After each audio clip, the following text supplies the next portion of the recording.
You consider yourself smart, friendly, a good conversationalist, interested in many subjects. So why would any guy not want to take you out on another date? Well, maybe it's because your dates don't always feel like dates. Sometimes you're his therapist. Sometimes you talk about business. Sometimes you barely talk at all. If you have trouble connecting with men on a sexual level on dates, these flirty questions should be able to get things going. Stick around.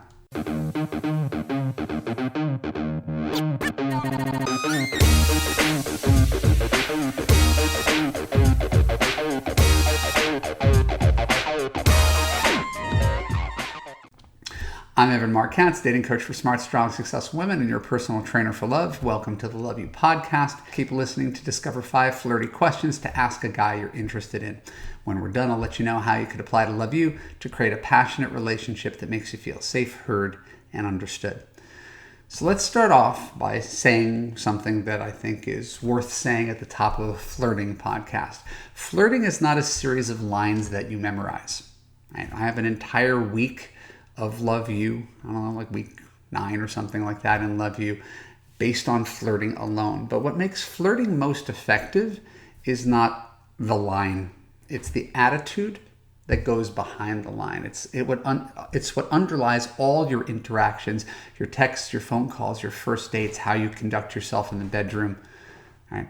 It's the assumption that every man that you're talking to finds you attractive, wants to sleep with you, wants to date you, wants to marry you. Start with that assumption. And once you come from this place of abundance and confidence, you can stop worrying about what guys think. And it becomes a lot easier to flirt organically and confidently.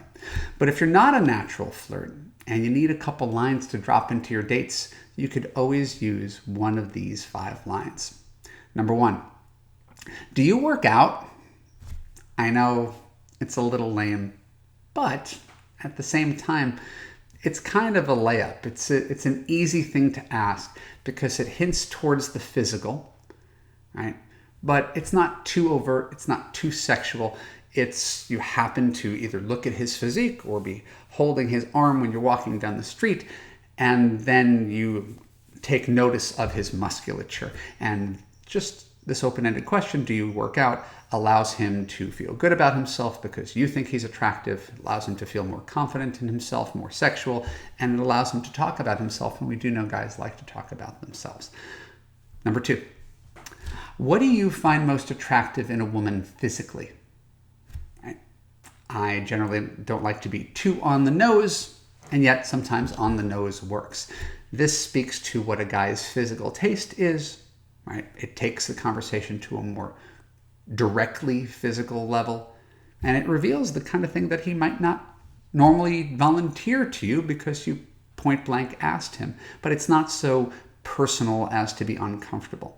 It also gives him an opportunity when you say, what do you find most attractive in a woman physically? It gives him the opportunity to turn the question around to you, and you could then use that opportunity to say what you find attractive in him, whether it's his light-colored eyes or his muscular legs.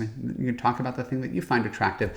Now it becomes symbiotic. It becomes a mutual admiration society, all because you precipitated it with this relatively innocent question. Number 3, what non-physical thing do you find most attractive in a woman? It's really easy for a guy to say, I'm a boob man, or I'm a butt guy. That's nothing. But this is a great opportunity to learn what makes a guy tick.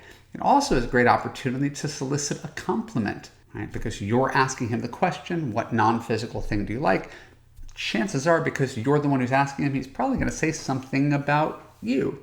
It also shows that there's more to you than the emphasis on the physical, and it forces him to think aloud what he actually values.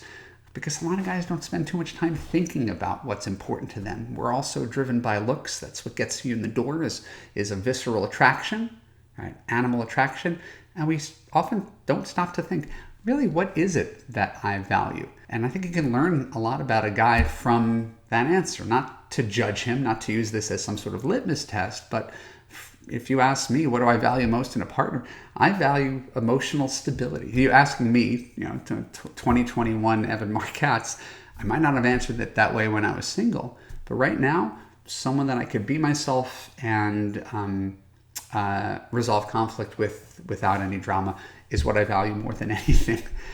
I think that's a pretty revealing answer. Number 4, what's the craziest thing you've ever done in bed?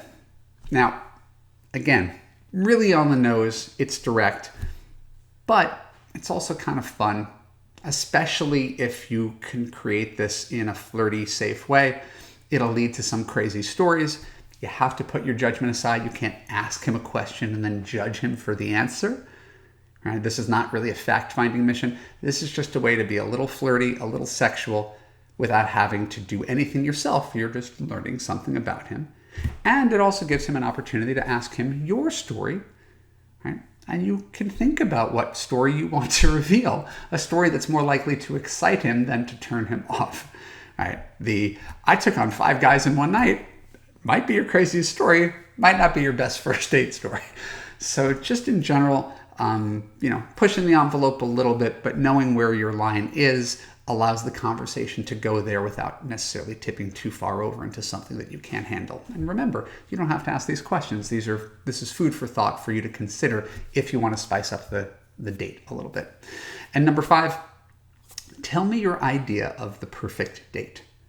Now, chances are you're not going to be on the perfect date. Chances are you're going to be doing something stupid like coffee or something, like hiking or something like that, which, again, may be someone's idea of a first date. But I think if you dig a little bit deeper, either what's your idea of the perfect first date or what's the greatest date you ever had, what made it the pacing, it's thinking out not to what you're doing right here this second, but about what you guys might do together in the future. It allows him to consider the kind of date he may want to take you on one day. It allows him to dream big and then sort of step up into that kind of dream. So when he's telling you about his ideal first date, presuming it's something that sounds good to you, you could just turn it around and ask him, all right, man, what are you waiting for? All right, with a knowing up and give you the kind of date that he considers the best first date. It's kind of a challenge that comes from a place of confidence. So I emphasize, I'm generally not big on canned lines, but a well-placed one that doesn't sound scripted can nudge the conversation to a flirtier place and, most importantly, keep you out of the friend zone. So what flirty lines have worked for you in the past? If you could remember anything, put it in the comments section below. Really appreciate you. Thank you for your time. My name is Evan Mark Katz. Appreciate you turning into the Love You podcast. For more episodes like this on YouTube, click on the subscribe button, ring the bell, and choose all to ensure you get notified when new content comes out. If you're listening on the audio podcast, please share an honest review on Apple. More reviews equals more awareness of the Love You podcast and more love in the world. And if you want to have an easy relationship, because that is the key. What's the point of having a difficult relationship? If you want to have an easy relationship that makes you feel safe, heard, and understood, look for the link below. Go to www.evanmarkkatz.com and watch that free video that's on my page about how to gain confidence, attract quality men, and fix your broken man picker once and for all. When you're done with that video, you could apply to Love You to join hundreds of other smart, strong, successful women in a coaching community where women like you actually get the unconditional love that you deserve. See you there. Bye-bye.